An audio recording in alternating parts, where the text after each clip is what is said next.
એસઓજીની ટીમે બાતમીના આધારે કાશ્મીર ખાતે જઈ ત્યાંથી 19 વર્ષની નાર્કોટિક્સના ગુનામાં નાસ્તા ફરતા વોન્ટેડ આરોપીને ઝડપી પાડ્યો હતો।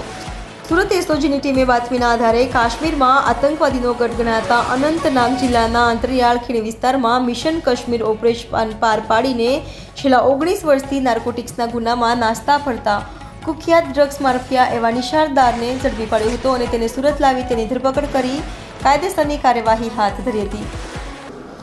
2006ની અંદર એક ચરસનો મૈદરપુરા પોલીસ સ્ટેશનમાં કેસ થયેલો 10 લાખ ને 25,000નો જે તે વખતે મુદ્દામાલ હતો। એની અંદર એક નાસ્તો ફરતો જે આરોપી છે નિસાર અહેમદ દાર કે જે તુલકાન ગામ અને અનંતનાગની અંદર રહેતો હતો અને ત્યારથી વોન્ટેડ છેલ્લા 19 વર્ષથી એ વોન્ટેડ હતો।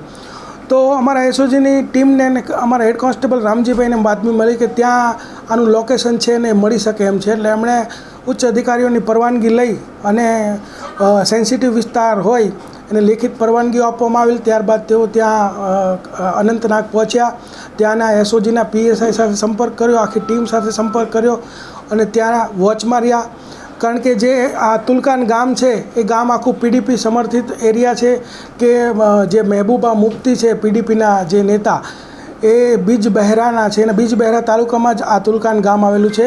એકદમ સેન્સિટિવ એરિયા છે અને તુલકાન આખું જ જે છે એ ડ્રગ્સના જે આરોપીઓ છે એનાથી ભરેલું છે। એક ત્યાં કહેવાય કે ખૂબ જ દિલ ધડક વાત હતી કે ત્યાંથી કોઈ આરોપીને લઈ આવો, પરંતુ એસઓજીની ટીમે ત્યાંની એસઓજીની ટીમ સાથે મળી અને આ એક દિલ ધડક જે ઓપરેશન છે એ પાર પાડ્યું। સવારે 5 વાગે જઈ અને એને વેપન સાથે ગયેલા અને એને ઉઠાવીને લઈ આવેલા અને આ 19 વર્ષ જૂનો સુરતનો જે 70ના વોરંટ મુજબનો આરોપી છે એ ઝડપી પાડેલો છે।